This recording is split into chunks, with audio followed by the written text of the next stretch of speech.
ಎಲ್ಲರಿಗೂ ನಮಸ್ಕಾರ.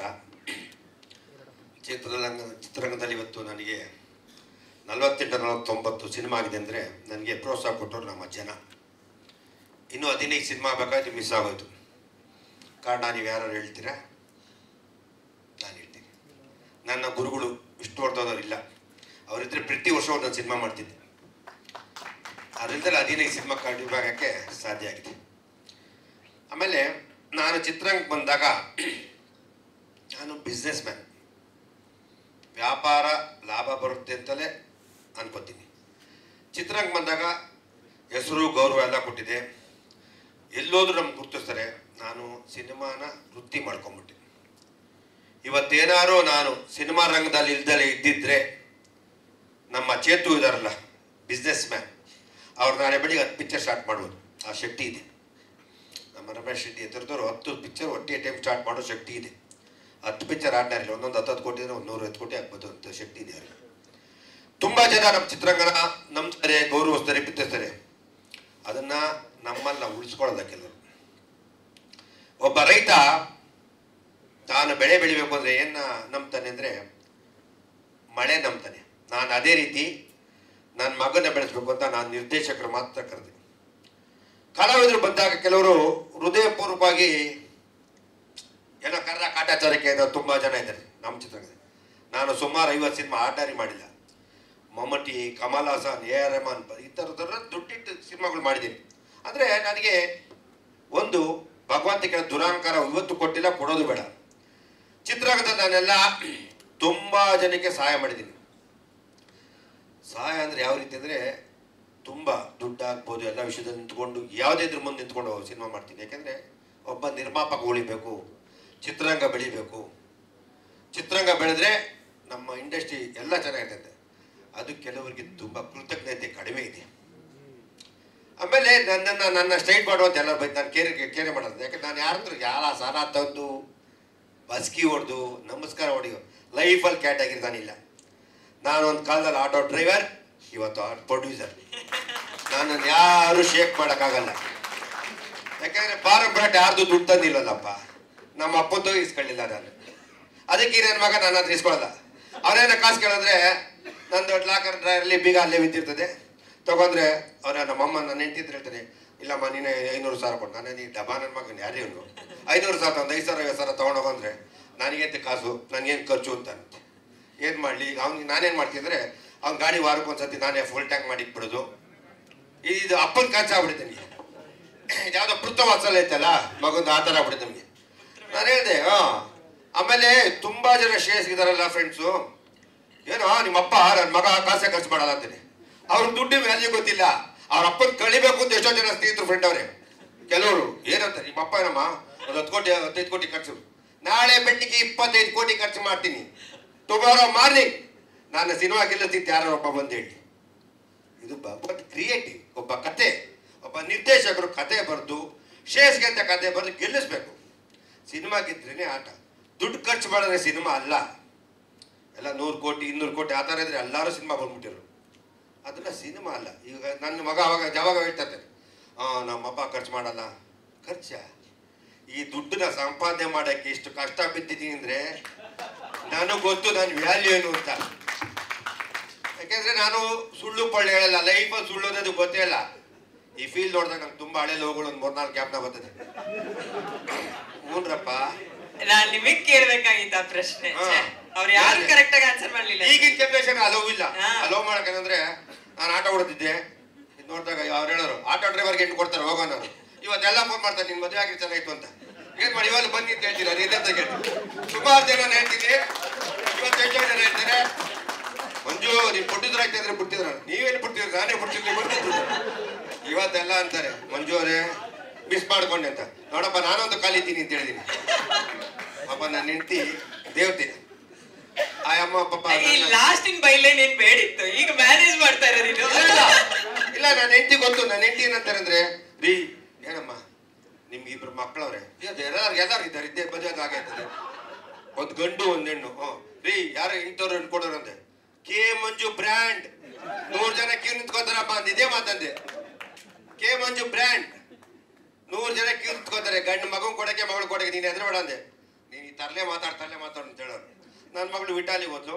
ಇಟಾಲಿಗೆ ಹೋದಾಗ ಯಾರೋ ಫ್ರೆಂಡ್ ಆದರು, ಅವ್ರು ವೈಶ್ಯಾಸು.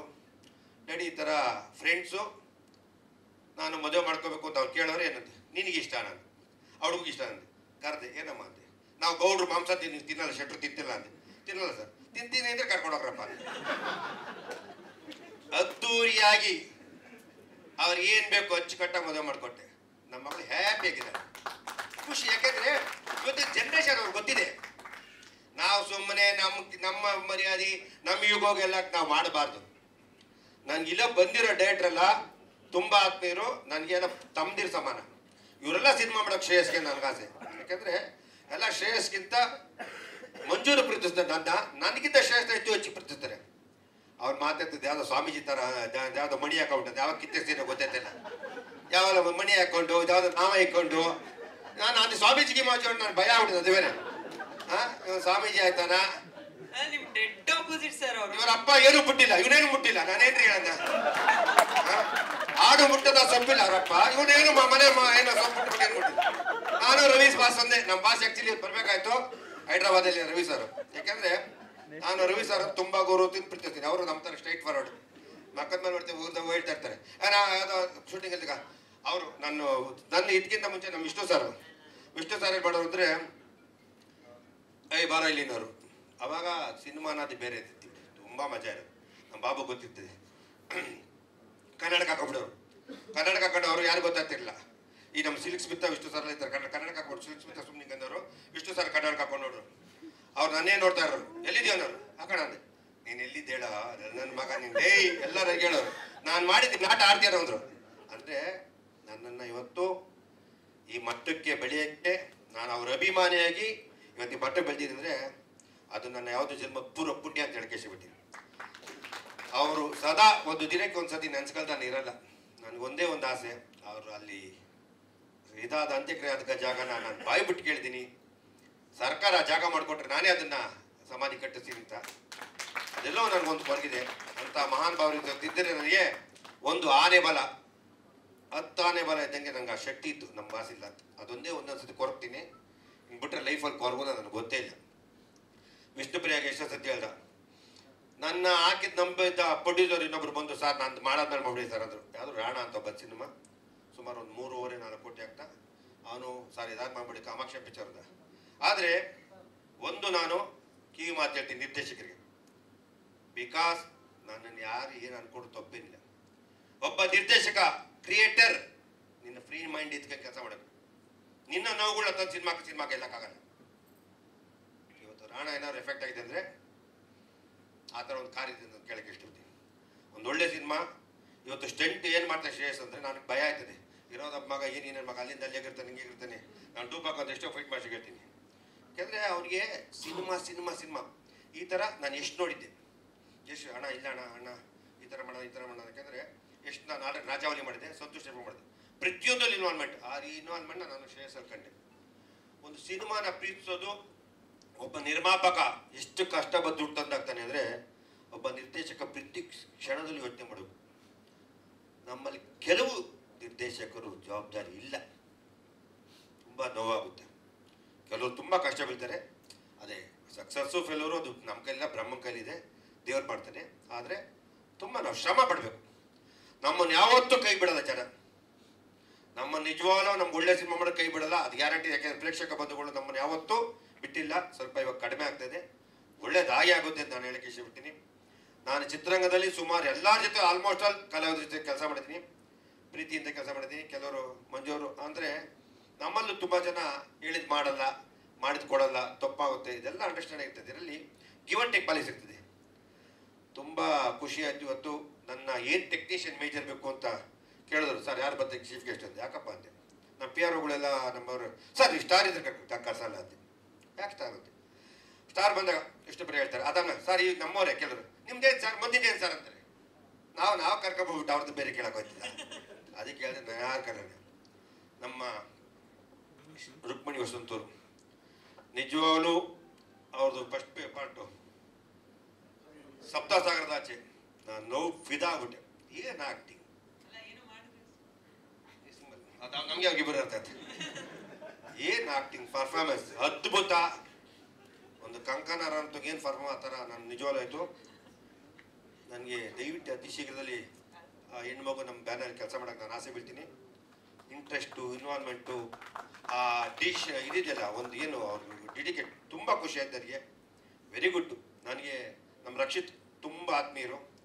ಸಪ್ತಸಾಗರ ನೋಡ್ಬಿಟ್ಟು ಫಸ್ಟ್ ಹೇಳಿದೆ ತುಂಬ ವೆರಿ ಗುಡ್ ಪಿಕ್ಚರ್, ತುಂಬ ಇಷ್ಟ ಆಗ್ತದೆ ರಕ್ಷಿತ್ ಅಂತ. ಯಾಕೆ ನಾನು ಫೀಲ್ ಆಯಿತು. ಕೆಲವು ಕಡೆ ಒಂದು 2 ಸತಿ ಕಣ್ಣಲ್ಲಿ ನೀರು ಬಂದ್ಬಿಟ್ಟು ಆ ಸಿನಿಮಾ ನೋಡಿ. ಫಸ್ಟ್ ಹಾಫ್, ಸೆಕೆಂಡ್ ಹಾಫ್ ನೋಡಿದಾಗ ಬ್ರದರ್ ಸುಮಾರು ಅನ್ನಿಸ್ತದೆ ಓಪನ್. ಆಮೇಲೆ ನಾನು ನಮ್ಮ ಮಗ ಬೈತಾನೆ, ನೀನೆಲ್ಲ ಹಿಂಗೆ ಹೇಳ್ತೀನಿ. ಏಯ್ ನಾಟಕ ಆಡಿದ ಎಷ್ಟು ಇವತ್ತು 3 ಅವರ್ ನಾಟಕ, ಬೆಳಿಗ್ಗೆ ಗೊತ್ತಾಗಲ್ಲ ರಿಸಲ್ಟು, ಬೆಳಿಗ್ಗೆ ರಿಸಲ್ಟ್ ಗೊತ್ತಾಗೋದಿದೆ. ಅದರಿಂದ ಮಾಡಬಾರಿ ಡೈರೆಕ್ಟಾಗಿ ಹೇಳ್ತೀನಿ. ನಾನು ಸಿಕ್ತಾಗೆಲ್ಲ ಎಲ್ಲ ನಿರ್ದೇಶಕ ಹೇಳ್ತೀನಿ, ಅದೇ ಅಪ್ಪ ನೀನು ಕೈ ಮುಗಿತೀನಿ ಅಂತ ಕೇಳ್ಕೊಳ್ಳೋ. ನೀನು ಅವ್ರಿನ ಮಾತು ಕೇಳಿ ನಿಮ್ಮ ಅಪ್ಪ 10 ಕೋಟಿ ಖರ್ಚು ಮಾಡಿ 20 ಯಾರು ಅಂತ ಇದ್ರೆ ನಾನು ಮಗನ ಗೆಲ್ಲಿಸ್ತಿದ್ರೆ ಇವಾಗ ನೀನು ಮುಂದೆ ಚೆಕ್ ಬರ್ಕೊಟ್ಬಿಡ್ತೀನಿ, ಒಂದು 10-15 ಕೋಟಿ ಕೊಟ್ಬಿಡ್ತೀನಿ, ಗೆಲ್ಸ್ಕೊಂಡ್ಬಿಟ್ಟು. ಅದರಿಂದ ಇನ್ನು ಅದು ಬಿಟ್ಬಿಟ್ಟು ನೀನು ಸ್ವಾಮೀಜಿಯೆಲ್ಲ ಕಂತ ಕಿತ್ತಾಕ್ಬಿಟ್ಟು ಚೌಡಿ ನಾಳೆ ಎಲ್ಲ ಬಡ್ಡಿ ಮಕ್ಕಳನ್ನ ಕರ್ಕೊಂಡು ತೀರ್ಥ ಹೊಡ್ಸ್ಬಿಡ್ತೀನಿ. ತೀರ್ಥ ಹೊಡ್ಸ್ಬಿಟ್ಟು ನಿನಗೆ ಬಿಟ್ಬಿಡು. ಇನ್ನು ಸಿನಿಮಾ ಹಿಟ್ಟಾಗುತ್ತೆ, ಡೋಂಟ್ ವರಿ. ನಮ್ಮಪ್ಪ ಸಿನಿಮಾ ಓಟರ್ ರಿಲೀಸ್ ಮಾಡಲ್ಲ, ನಮ್ಮಪ್ಪ ಸಿನಿಮಾ ಓಟರ್ ರಿಲೀಸ್ ಮಾಡಲ್ಲ ಅಂತ ಹೇಳ್ತಾರೆ. ಆ ಸಿನಿಮಾ ರಿಲೀಸ್ ಮಾಡಿ ನನಗೆ ಗೊತ್ತಿದ್ದೆ. ಆ ಸಿನಿಮಾ ಗೆದ್ದದ್ದು ಯಾವತ್ತಿದ್ರು. ಇದೇ ಸೇತು ವಿಕ್ರಮ್, ತಮಿಳ್ ವಿಕ್ರಮ್ ಸೇತು ಅಂತ ಸಿನಿಮಾ ಮಾಡಿ 6 ವರ್ಷ ಡಬ್ದಲ್ಲಿ ಇಕ್ಕಿದ್ರು. 6 ವರ್ಷ 7-8 ವರ್ಷ ನೋಡ್ದವರೆಲ್ಲ ಯಾರು ನೋಡಿರಲಿಲ್ಲ. ಬಂತು ಆಚೆ, ಅನ್ಬಿಲೀವಲ್ ಹಿಟ್. ಅದರಿಂದ ಇಸ್ ವೆರಿ ಗುಡ್ ಸಿನಿಮಾ, ತುಂಬ ಅದ್ಭುತವಾದ ಸಿನಿಮಾ. ನನಗೆ ಕಾಸು ಬರ್ತದೆ, ತಗೊಳ್ತೀನಿ. ಗ್ರೇಟ್ ಡೈರೆಕ್ಟ್ರು ವಿ.ಕೆ. ಪ್ರಕಾಶ್. ಅವನೊಂದು ಫ್ರೇಮ್ ನೋಡಿದಾಗ ಖುಷಿ ಆಗ್ತದೆ. ಇವತ್ತು ಏನಕ್ಕೆ ಈ ಸಿನಿಮಾ ಅಂದರೆ ಇದು ಇವತ್ತಿನ ದಿನ ಹೊಡೆದಾಟ ಬಡದಾಟ ಎಲ್ಲ ಆಕ್ಷನ್ ಸಿನಿಮಾ ಮಾಡೋದ್ರಲ್ಲಿ ಇದು ಪ್ಯೂರ್ ಲವ್ ವಿತ್ ಆಕ್ಷನ್ ಇದೆ, ಮನಸ್ಸು ನಾಟುತ್ತೆ. ಇದರಲ್ಲಿ ನಾನು ಒಂದು ವಿಶೇಷವಾಗಿ ಲಾಸ್ಟ್ ಬಿಫೋರ್ ರಿಲೀಸ್ ಒಂದಿನ ಶೋ ಹಾಕ್ತೀನಿ. ಯಾರಿಗೆ ಅಂದರೆ ನಿಜವಾದ ಪ್ರೇಮಿಗಳಿಗೆ ಕರೆದು ಎಷ್ಟೆಲ್ಲ ಬರ್ತಾರೆ ಅಷ್ಟೊಂದು ಶೋ ತೋರಿಸ್ತೀನಿ. ನಿಮ್ಗೆ ಇಷ್ಟ ಬಂದಿದ್ದು ಬರೀಬೇಕು ಅಂತ ಹೇಳಿದೆ. ನಾನು ಸಿನಿಮಾ ಪಾಸಿಟಿವ್ ಬರೀ ನೆಗೆಟಿವ್ ನನ್ನ ಲೈಫಲ್ಲಿ ಕೇಳಲ್ಲ. ನಾನು ಹಣೆ ಬಾರ ಬರ್ದಿರೋದು ಬ್ರಹ್ಮ, ಯಾರು ಬರೋಲ್ಲ. ಆದರೆ ಒಂದೇ ಒಂದು ಈ ಸಿನಿಮಾ ತೋರಿಸ್ತೀನಿ. ಪ್ರೀತಿಸೋ ಹುಡುಗಿರು ನಿಜವಾದ ಪ್ರೀತಿ ನೀವು ಯಾರು ಮಾಡಿದ್ರೆ ಈ ಸಿನಿಮಾ ಬಂದು ಫಸ್ಟ್ ಒಂದಿನ ಮುಂಚೆ ತೋರಿಸ್ತಿದ್ದೆ ನಾನು ಅನ್ಸ್ಕೊಡ್ತೀನಿ. ಎಷ್ಟು ಜನ ಬಂದು ನೋಡೋದು.